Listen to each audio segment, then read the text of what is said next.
Era un imperio a una escala que nunca había sido igualada. Misterioso, violento en extremo e infinitamente creativo. Solo un imperio ha sobrevivido durante 4000 años. China.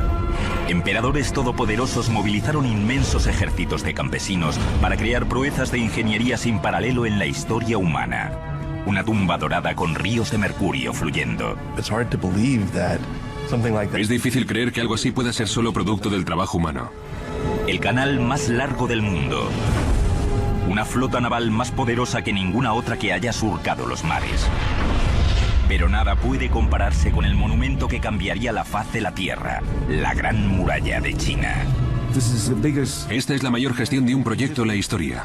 Y sin embargo, dinastía tras dinastía, consumidas por la vanidad y la avaricia, serían derribadas del poder cuando el pueblo se levantó y la opresión se convirtió en destrucción.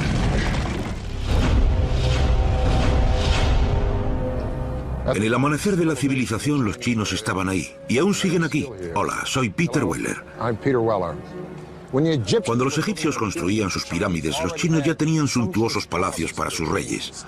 Cuando Roma planificaba su altísimo acueducto que bañaría a sus ciudadanos y apagaría su sed, los chinos estaban desviando un río entero a través de una montaña, antes de la pólvora, y construyendo una presa que irrigaría miles y miles de hectáreas de tierra y provocaría una explosión demográfica como el mundo no había visto jamás.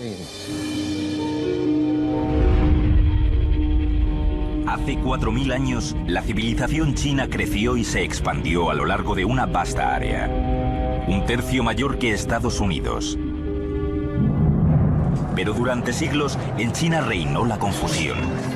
Distintos reinos luchaban por el poder y el control. Los conflictos y los combates devastaban la tierra. China, como la vemos hoy en día, más o menos, estaba compuesta por un número de estados, luchando unos con otros por la supremacía. Ese periodo se llamó los Estados Guerreros. En el siglo III a.C., un reino sobresalió como el más poderoso y el más implacable. Una provincia occidental, hogar de un pueblo hostil y guerrero. Eran ambiciosos, inexorables y dispuestos a conquistar y unificar los 7 reinos. Se llamaban los Qin. Su unificación de esta vasta tierra crearía un imperio como ningún otro que hubiera visto el mundo. Los Qin prosperaron en una región que era fértil y llana, con acceso a rutas comerciales importantes como la famosa Ruta de la Seda, conectándolos con los rincones más lejanos de China y más allá. Con el tiempo, los Qin desarrollaron 2 ventajas militares críticas sobre los otros reinos. De sus vecinos nómadas y bárbaros, los Qin dominaron la equitación. Al mismo tiempo, también cambiaron su estrategia para hacer la guerra. Hasta ahora, las guerras las libraban pequeños pelotones de nobles conduciendo carros. Pero el reciente descubrimiento de nuevas tecnologías para fraguar metales llevaron a la producción en masa de armas y al nacimiento de un nuevo tipo de guerrero, el soldado de infantería. Fue un tiempo en que el uso del hierro se extendió, por lo que al mismo tiempo entraron los ejércitos de infantería que tendieron a ser mucho mayores, por lo que fue posible fabricar más armas. Con esta innovación táctica, los Qin lanzaron una ofensiva para conquistar toda China. Al ir cayendo un reino tras otro, los Qin se enfrentaron a un nuevo desafío: cómo producir con rapidez suficiente alimento para aprovisionar a su ejército ahora masivo. Esa responsabilidad recayó en un hombre. Se llamaba Li Ping, un oficial Qin que era uno de los mejores ingenieros hidráulicos de todos los tiempos. Bajo su dirección, los obreros chinos construyeron una obra maestra de la ingeniería. Durante siglos, el río Min había atormentado al pueblo chino, causando sequías en invierno e inundaciones en verano. Ahora Li Ping estaba decidido a aprovechar las violentas aguas. El centro de su plan era un dique que crearía una vía fluvial completamente nueva. Un canal para controlar el flujo y también para proveer un suministro de agua para la producción de alimentos que necesitaban con desesperación. Pero Biling tenía un enorme problema. El monte Qian estaba directamente en el camino de su canal de irrigación. No podía mover la montaña, por lo que decidió excavar un camino para su nueva vía fluvial a través de ella. Mucho antes de la invención de la pólvora, habrían tardado décadas en abrir un camino a través de la montaña por medio del trabajo manual, usando solo martillos y taladros. Los militares Qin exigían resultados más inmediatos, obligando a Li Bing a crear una nueva tecnología audaz. Dejaría que las fuerzas de la naturaleza hicieran el trabajo pesado por él. Primero calentó las rocas con fuegos controlados, luego las mojó con agua fría. Esto provocó que las piedras se rompieran en pequeños trozos que podían ser transportados. 8 años después de empezar, Li Bing había abierto un canal de irrigación a través de la montaña. Ahora tenía que construir el enorme dique que desviaría las aguas del Min hasta el nuevo canal de irrigación. Llevaron al lugar miles de trabajadores que trabajaron con nada más que músculos y escoplos excavando la tierra. Y es algo extraordinario que Li Bing pudiera diseñar un dique que regulara las violentas aguas del Min según la estación. En verano se podía desviar más agua al canal de irrigación para prevenir las inundaciones a lo largo del río. En invierno, las proporciones se invertían, dirigiendo más agua hacia el río para evitar la sequía. Al irrigar una vasta extensión del territorio Qin, el dique de Li Bing provocó una explosión demográfica masiva. Y los militares tuvieron una nueva base para lanzar ataques en el territorio enemigo. El estado de Qin se estaba convirtiendo en una fuente de energía. Utilizaron la riqueza creada por la agricultura y la fuerza creada por los militares para unir toda China. En el 247 a.C., esa tarea recayó en el nuevo emperador de los Qin, un niño de 13 años llamado Jin Cheng. El joven gobernante asumió el poder con su madre actuando como reina viuda. Pero Jin Cheng subió al poder en un palacio lleno de enemigos conspirando ya para matarle. Los cuchillos estaban siendo afilados. En lo alto de la lista de aquellos que le querían muerto estaba su propia madre, quien ahora tenía un amante y 2 nuevos hijos que quería en el trono. A la edad de 22 años, Jin Cheng descubrió su intriga para hacerle asesinar. Desterró a su madre e hizo matar a sus 2 hermanastros y al amante de ella. Su autoridad ahora era absoluta. Con el trono asegurado, Jin Cheng envió a sus ejércitos a acabar el trabajo de unificar toda China. Solo un reino se interpuso en su camino. Los llamaban los Chu. En el 238 a.C., los Qin lanzaron una guerra a fondo contra los Chu en un conflicto que duró obstinadamente 15 años. Por fin, en el 233 a.C., ellos también alzaron la bandera de la rendición. El último gran obstáculo para la conquista de los Qin de toda China había sido aplastado. La supremacía Qin sobre los Chu consistió en que organizaron sus ejércitos mucho más eficazmente de lo que se había hecho antes. El sueño Qin del imperio estaba terminado. China estaba unificada y en paz. Ahora, un verdadero emperador, Jin Cheng, necesitaba un nombre real. Llegaría a ser conocido en toda China y en todo el mundo simplemente como Shi Huangdi, el primer emperador. Shi Huangdi proclamó que su dinastía duraría 10.000 generaciones. Fue durante su reinado cuando China se embarcó en la construcción del proyecto quizá más espectacular de todos los tiempos. Una muralla como ninguna otra había sido vista en el mundo. Pero los Qin pagarían un alto precio por las grandes ambiciones de su emperador, con la ira de líderes implacables y con la sangre de su propio pueblo. 220 a.C., el primer emperador de China, el triunfante Shi Huangdi, parte a inspeccionar su nuevo imperio. Por primera vez en la historia, China estaba unificada y segura. Y tenía intención de mantenerla así con el proyecto de ingeniería más ambicioso concebido jamás, la Gran Muralla de China. La Gran Muralla es una conexión de murallas que ya existían anteriormente. Un número de estados en el norte de China habían construido murallas en parte para defenderse unos de otros, pero sobre todo para defender su frontera norte. Sigue siendo hasta la actualidad, sin superar por la ingeniería moderna, una sola barrera inexpugnable que aísla el vasto imperio chino del mundo exterior a lo largo de una frontera que se extiende miles de kilómetros. Esto es Chongchong. En mandarín significa Gran Muralla y créanme, cubre más territorio que la anchura de Estados Unidos continental. E incluidos todos los ramales que no van a ninguna parte, tiene 9.000 kilómetros y eso es muy largo. Shi Huangdi, el primer emperador de China, empezó a construirla hace 2000 años y se trabajó en ella hasta el siglo XVII. Pero la muralla original no era como esta. Era más parecida a un muro de ladrillos y adobe, pero presentaba un interesante desafío a la ingeniería de todos modos, porque tenía que ir desde el mar en el este hasta el desierto de Gobi en el oeste para mantener fuera a los nómadas del norte, como los mongoles, y al pueblo chino dentro. Se necesitó la audacia de los emperadores para soñar a lo grande, pero también el implacable impulso de los trabajadores chinos para construir a lo grande, pero todo tuvo un precio. Su capacidad para resistir privaciones era inimaginable. Hombres, mujeres y niños trabajaron con sus manos en esta muralla y si se quejaban o intentaban escapar, los mataban. Las enfermedades eran constantes, las lesiones un lugar común. Vestidos solo con harapos, esta gente sufrió frío intenso, hambre intensa y agotamiento intenso.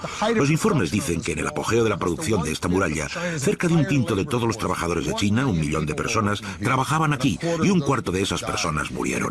Y si morías aquí, normalmente te enterraban aquí, en la muralla, dando lugar a otro de sus varios apodos, la Gran Tumba.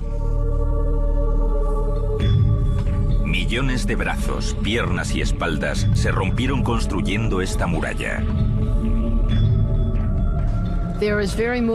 Hay poesía muy conmovedora, sobre todo escrita por esposas y madres, sobre jóvenes muchachos que se iban a trabajar al proyecto de la Gran Muralla, sin comida, morían en el frío invierno y nunca regresaban a casa.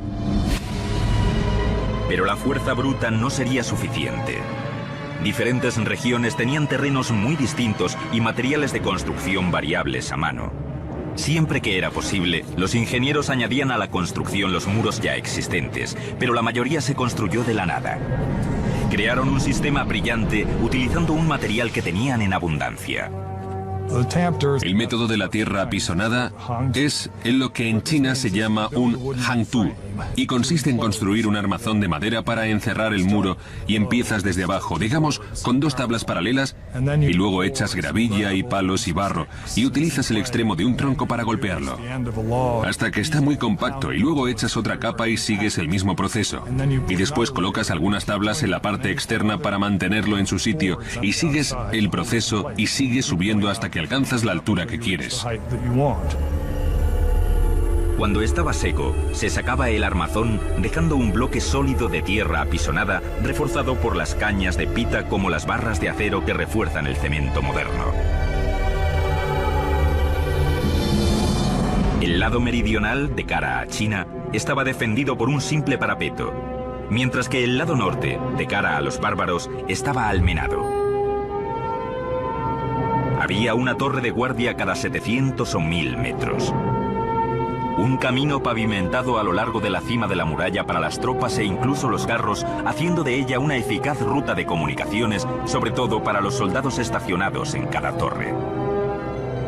Pero como obra de ingeniería militar, la muralla solo tuvo éxito en parte. Una muralla existe para que la defiendan, pero a largo plazo la muralla no era muy defendible. Los nómadas podían atravesarla y rodearla o entrar por medio de sobornos. Pero la Gran Muralla no se diseñó solo para mantener fuera a los bárbaros. También era una línea divisoria simbólica encerrando dentro a los chinos. La Gran Muralla, en cierto sentido, es una marca cultural tanto como una fortificación militar. Es un modo de decir, los chinos a los nómadas, vosotros quedaos ahí fuera, criad caballos y ovejas y nosotros nos quedaremos dentro plantando cereales. En el 210 a.C., la Gran Muralla se había extendido más de 5.000 kilómetros, dejando una marca indeleble en el accidentado terreno de China. Pero el resentimiento se estaba convirtiendo en furia contra Shi Huangdi. muchos en su reino sentían que la colosal barrera no valía el precio que infligía en el pueblo chino. Una vez más, sus enemigos conspiraban contra él. Los últimos años de Shi Huangdi estuvieron marcados por lo que creo que es razonable llamar paranoia, pero como dice el viejo proverbio, solo porque estés paranoico no significa que la gente no te persiga. Al menos 3 conspiraciones de asesinatos se sucedieron en poco tiempo.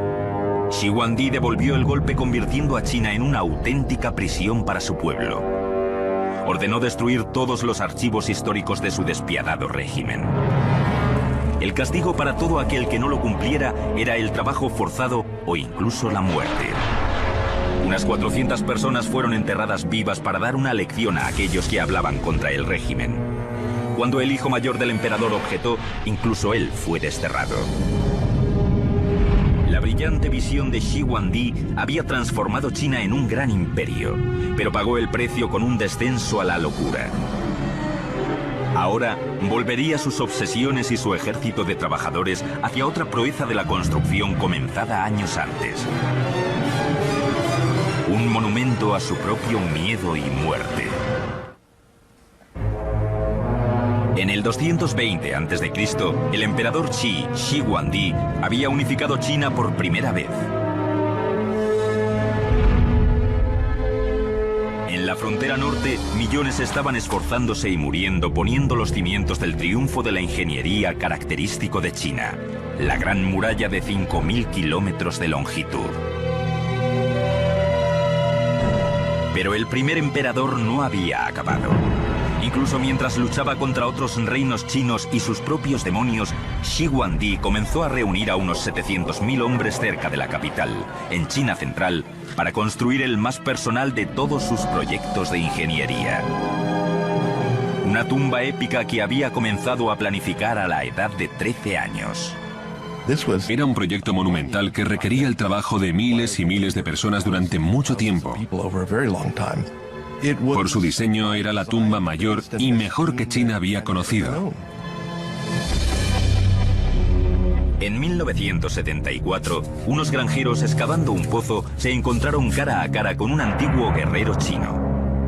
El misterioso cráneo de terracota demostraría ser la puerta de entrada a uno de los grandes descubrimientos arqueológicos de todos los tiempos. El montículo es enorme. Siempre se supo que ese montículo era la tumba del primer emperador. Lo que fue una total sorpresa fue el ejército de guerreros de terracota, como a 1 kilómetro al este de la tumba que, al parecer, protegía el acceso a la misma tumba. Temporada tras temporada de excavaciones desde 1970 han dado como resultado más de 5 grandes fosos. Los rostros, ropajes y armaduras individualizados sugieren que cada uno de estos guerreros fue moldeado de un individuo vivo diferente. La precisión y el detalle de las esculturas, la cocción de la arcilla, no tienen parangón hoy en día.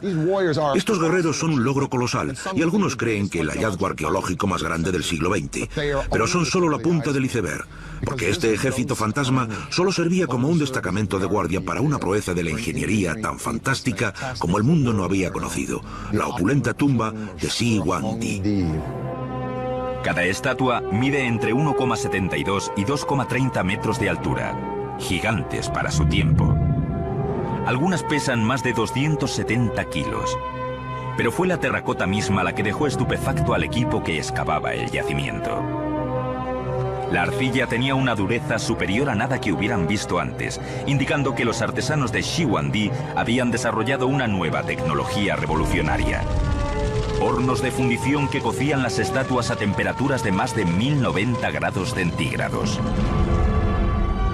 Los arqueólogos por fin descubrieron 3 enormes fosos llenos de un ejército de terracota protegiendo la tumba del primer emperador. Un solo foso contenía más de 6.000 guerreros de tamaño real y caballos en formación de batalla. En un segundo foso se descubrieron 1.300 figuras de las fuerzas militares de élite de Shi Huangdi, incluyendo arqueros, carros y caballería. Mientras que el tercer foso, con 68 figuras y un carro, era el centro de mando de todo el ejército. el cuartel general para la defensa del imperio de Shi Huangdi, incluso en la muerte. La armadura militar es muy específica. Se sabe que la armadura que usaban era piel barnizada. Podemos ver que llevaban abrazaderas en la parte inferior de las botas para ayudarlos a correr sobre el barro. Se ve en el tipo de tocados que usan y pueden asociarse a su rango. Muros de 9 metros dividían el masivo complejo que se extendía a lo largo de 7.000 metros en 3 partes. La ciudad exterior, la ciudad interior y luego el mausoleo mismo. Durante la construcción de la tumba, un ejército de trabajadores excavaron un gigantesco foso con terrazas que medía unos 4.800 por 5.180 metros, como 580 canchas de baloncesto. Cuando el enorme complejo de la tumba estuvo terminado, fue techado con una montaña de tierra con terrazas de cerca de 120 metros de altura. En aquel tiempo, debió de ser casi tan grande como la Gran Pirámide de Giza en Egipto. Pero más de 2000 años de inclemencias del tiempo han reducido la montaña original hecha por el hombre a unos 76 metros. Es difícil creer que algo como esto pueda ser producto del trabajo humano solamente, pero lo es. Ese montículo fue puesto ahí, cesto lleno de tierra tras cesto lleno de tierra, para cubrir lo que asumimos que es toda una ciudad subterránea dedicada a la vida tras la muerte del primer emperador.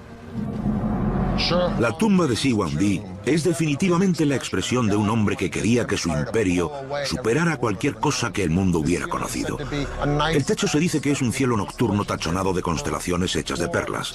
El suelo una completa recreación de su imperio en miniatura, pabellones y pagodas cerca de un río de mercurio fluido. El mismo rey yacía vestido de oro y jade en un ataúd de bronce flotando en una piscina de mercurio.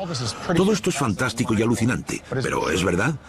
Las pruebas científicas han demostrado que los niveles de mercurio son 100 veces más altos de lo normal alrededor de la montaña, y radares que penetraron en el suelo detectaron una sala dentro de la montaña de 10 metros de altura.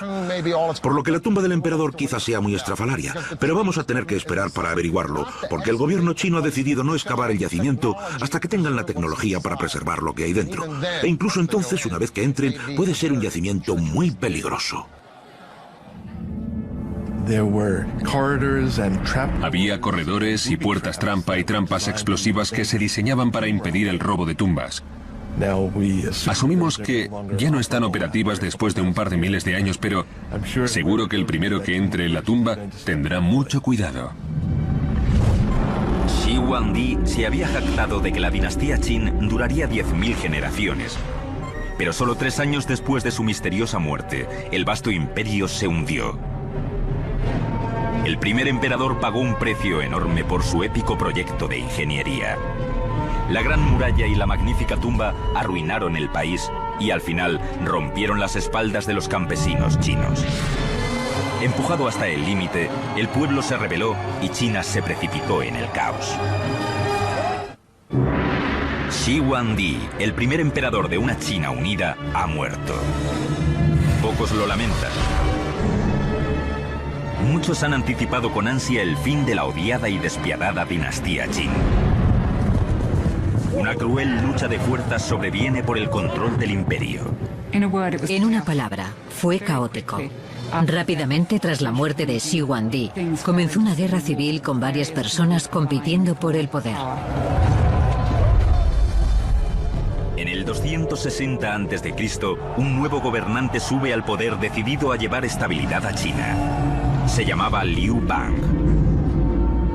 Un antiguo soldado y astuto político que sabía cómo ganarse el corazón y la mente del pueblo. Durante los siguientes 4 años, Liu Bang consolidó su gobierno y reunió al pueblo en torno a él. La paz y la estabilidad volvieron al imperio. Pero cuando murió, en el 195 a.C., había comenzado una dinastía que prosperaría durante cerca de 4 siglos, la Han. Los Han se embarcaron en una campaña de construcción de murallas incluso más grande que la de Shi Huangdi. Extendieron la gran muralla mucho más allá hacia el oeste y establecieron una serie de guarniciones y de torres de vigilancia que protegían las rutas comerciales hacia Asia Central durante cientos de kilómetros al noroeste de la capital. Los Han construyeron sus fortalezas a intervalos más cercanos que las dinastías anteriores, una cada 5 kilómetros. En áreas de fuerte actividad enemiga podían aumentar hasta a una cada 500 metros. Los soldados Han tenían 3 misiones críticas a lo largo de la muralla: defenderla contra invasiones, reunir inteligencia militar sobre la actividad enemiga y mantener las vitales almenaras de señales acondicionadas y aprovisionadas con carburantes para fuegos. Las torres de señales de la dinastía Han incorporaban varias clases de alarmas. Las banderas y el humo solo se usaban durante el día. Las antorchas solo se usaban durante la noche. Grandes hogueras y tambores se utilizaban en cualquier momento. Inventaron complejos códigos para estas señales, pero igual que los códigos modernos de hoy, todos eran clasificados como máximo secreto y desconocidos para el pueblo. Desde alrededor del año 200 a.C. al 200 después de Cristo, justo hacia la época en que Roma se estaba disolviendo como república, solo para renacer como un imperio que devoraría y transformaría el mundo occidental, China era un imperio que estaba consumiendo y transformando el este. Durante la dinastía Han, la población de China creció hasta llegar a 50 millones de personas. El imperio llegó hacia el sur hasta Vietnam y hacia el oeste hasta Afganistán. Era enorme. Pero tras 400 años, igual que Roma, la desintegración interna comenzó a ensombrecer sus triunfos militares, y en 184 después de Cristo, una rebelión campesina detuvo en seco a la dinastía Han. Y una vez más, China estuvo al borde del caos.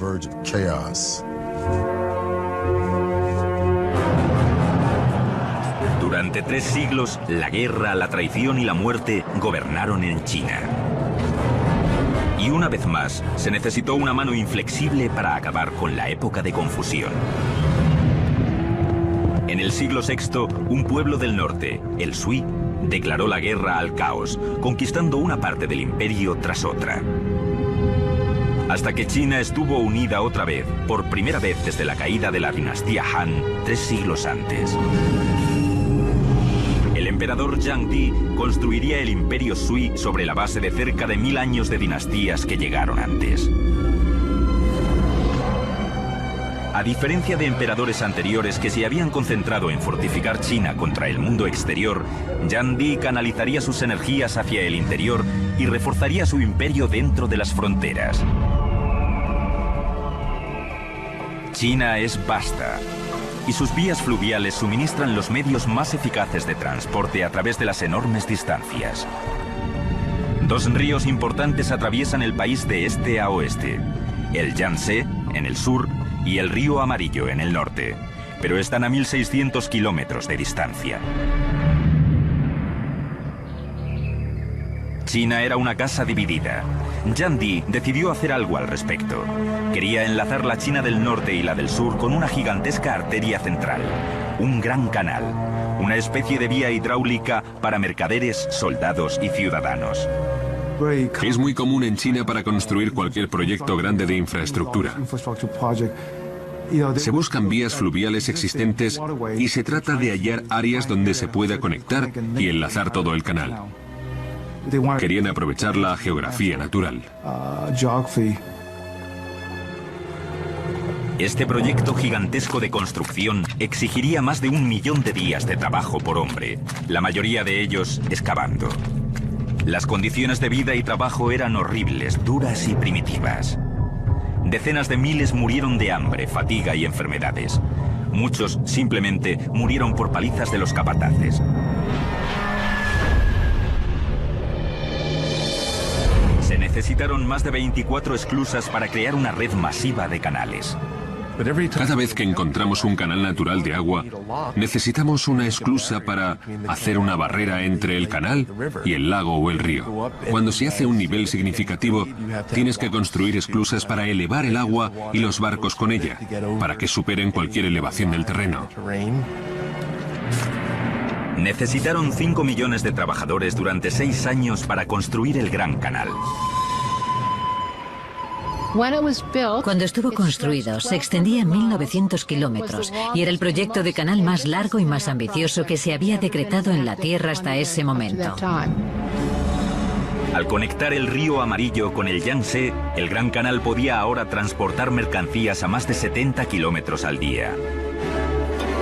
Las ciudades importantes a lo largo del canal se convirtieron en centros comerciales de seda, porcelana y algodón. Los mercaderes y artesanos suministraban artículos manufacturados a los mercados que se abrían a través de todo el país. Económicamente hablando, hizo el comercio interregional mucho más fácil, además de proporcionar trabajo a mucha gente, en construcción, mantenimiento, transporte de mercancías y personas arriba y abajo. Como el Nilo en Egipto, integraba el norte y el sur, reforzando la base de un imperio unificado. El canal fue un tremendo generador de riquezas. Era una oportunidad para que los poetas viajaran, los pintores se movieran y comenzaran a pintar paisajes. Así que fue un motor de desarrollo cultural, no solo a lo largo de su propia ruta, sino que su influencia fue mucho más allá de sus confines. Con su proeza de ingeniería terminada, el emperador Zhang Di decidió que era hora de un viaje victorioso por el Gran Canal.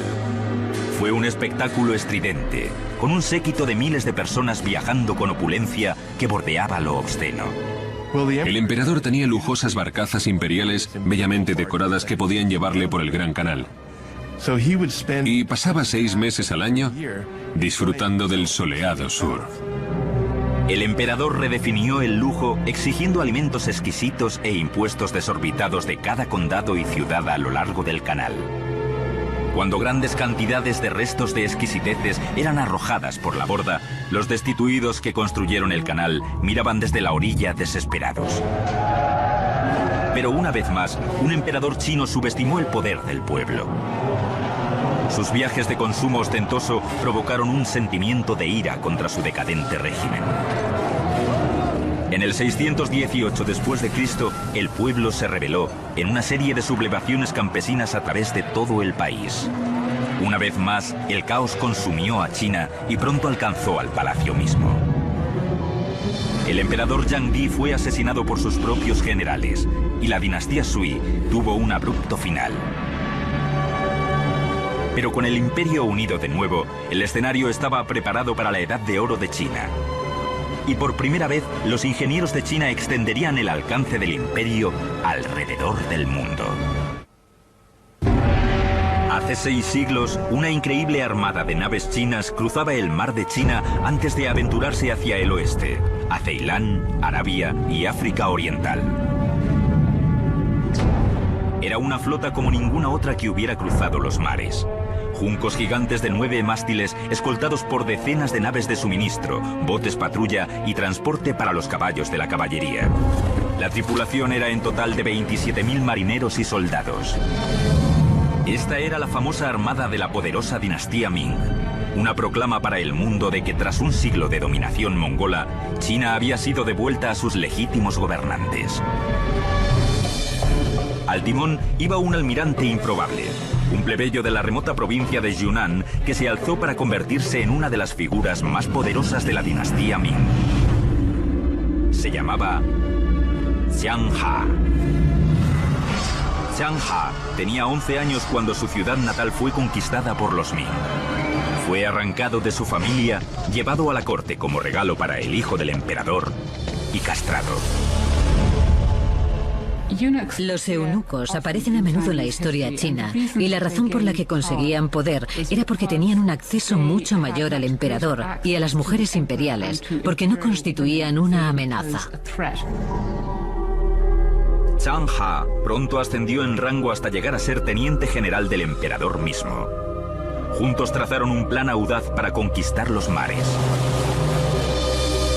Xiang Ha fue elegido para dirigir una extraordinaria flota de naves. Fue un desafío de la ingeniería como ningún otro que una dinastía china hubiera intentado jamás. Era una persona que definitivamente quería dejar una huella personal en el mundo. Pidió 337 naves de alta mar. 188 naves de transporte de fondo plano adicionales se reconvirtieron para navegar por el océano. Solo para reunir los materiales de construcción, conseguir los artesanos, los diseñadores y todo el resto, y luego construir una flota de 300 naves es extraordinario. La flota británica en el tiempo de Napoleón tenía un límite máximo de unas 100 naves completas en tiempos de guerra. Un ejército de 30.000 carpinteros, fabricantes de velas y obreros vivían en los astilleros trabajando día y noche en la magnífica flota de Shanha. En el centro de este enorme astillero, 7 diques secos de 450 metros se separaron del río Yangtze por presas de 75 metros de altura. Una vez que las naves estuvieron terminadas, las presas se abrieron inundando los diques secos. La nave insignia de la flota era una nave espectacular de 9 mástiles que medía 134 metros de eslora, casi 1,5 veces la longitud de un campo de fútbol, convirtiéndola en la nave de madera más grande construida nunca. Diseñada para la estabilidad, tenía un fondo plano lleno de pesado lastre de piedras y un innovador gobernalle exterior que podía levantarse para reducir la altura sobre la línea del mar en aguas superficiales. Compartimentos estancos impermeables, inspirados en la forma divisoria de las cañas de bambú, guardaban agua potable y provisiones y mantenían la nave a flote si el casco se rompía. La segunda cubierta tenía alojamientos para la tripulación. La cocina, el comedor de oficiales y la sala de operaciones estaban en la tercera, mientras que la cuarta cubierta se utilizaba como plataforma para la lucha. Completamente aparejada, la nave insignia tenía 9 asombrosos mástiles y 12 velas cuadradas de seda roja ondeando hacia el cielo. Otras naves estaban armadas con 24 cañones de bronce capaces de disparar a más de 270 metros. Sus popas y proas tenían reforzados perfiles altos para golpear a naves más pequeñas. Algunas naves transportaban caballos o transportaban tropas. Otras eran tanques de agua fresca cargadas de provisiones para más de 28.000 hombres. Estamos hablando de una flota muy grande. Tenía tantos marineros y soldados como la Armada Española en 1588. Tenía 2 veces su número de barcos. En 1405, el comandante eunuco Xian Ha zarpó rumbo al mundo. Xian Ha no era un explorador. Lo que Xian Ha estaba haciendo era lo que llamaríamos en la terminología moderna proyección de poder. Durante sus 28 años de carrera naval, el almirante Xian Ha visitó 37 países, viajó alrededor de la punta de África hasta el Océano Atlántico y dirigió una sola flota cuyo número superaba las flotas de toda Europa juntas. Los viajes de Xian Ha establecieron a China como una superpotencia en los océanos del mundo. Pero en 1433, la era de la exploración china llegó a un abrupto final. Xian Ha murió de pronto durante una parada en India, y la flota fue llamada de vuelta a China. Un nuevo emperador estaba en el trono. Con una orden asombrosa, cambiaría el curso de la historia de China. A pesar del total dominio de China como potencia naval, la magnífica flota de Xian Ha fue convertida en cenizas. Este sería uno de los grandes puntos críticos en la historia de China. China estaba lista para hacerse con el control de los mares y colonizar el mundo años antes que los portugueses, españoles, holandeses y británicos. Bajo el nuevo emperador, todas las naves de alta mar fueron destruidas. Incluso los informes de las expediciones de Xian Ha fueron quemados. La era de la exploración de China había terminado. La puerta abierta se cerró de un portazo. Las naves habían desaparecido y la promesa de poder y conquista internacional había muerto. La razón para esa decisión del emperador sigue siendo un misterio hasta la fecha. 1449. 16 años después de que el imperio se volviera hacia adentro otra vez, el enemigo de siglos de China regresó. Las fuerzas mongolas lanzaron un ataque masivo. Como grandes dinastías antes que ellos, los Ming volvieron a la muralla para protegerse. El resultado sería la hazaña más monumental de todo el imperio chino. Una compleja reestructuración de la Gran Muralla que la convirtió en la estructura colosal que conocemos hoy. Los muros anteriores se habían hecho sobre todo de tierra apisonada. Los muros Ming se construyeron con ladrillo y piedra. Eran mucho más sólidos y esos son los que aún podemos ver en parte en la actualidad. Un mortero tosco de arroz pegajoso y lima quemada creaba un sello entre los ladrillos que rivalizaba en fuerza con el cemento moderno. La construcción de fortificaciones militares en la Gran Muralla llegó a su apogeo bajo los Ming. Se añadieron muros dobles en las zonas militares junto con baluartes, salvoconductos y otros refuerzos. Torres de vigilancia de varias formas y tamaños servían como refugios o sencillamente como puestos de señales a lo largo de la muralla. Las torres de refugio se construyeron lo bastante grandes para almacenar comida y armas y servir como alojamiento para los soldados. Una escalera desde el interior llevaba a lo alto de la torre, con pequeños orificios a cada lado de la muralla para vigilancia. Las defensas generales fueron mejoradas con una variedad de características, incluida la artillería. Los chinos tenían una clara superioridad sobre los mongoles en armas de pólvora. Y mientras la dinastía Ming pudo mantener un ejército lo bastante cohesionado a lo largo de la Gran Muralla, fueron capaces de resistir ataques mongoles individuales. A finales de la dinastía Ming, más de 9.000 kilómetros de muralla, incluidas sus muchas vueltas y digresiones, se extendían a lo largo del norte de China.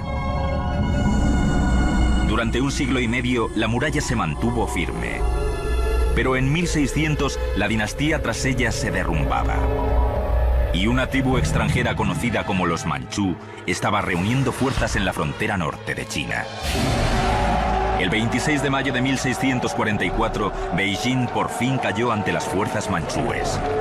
Los chinos tardarían más de 250 años en derrocar a los invasores del norte.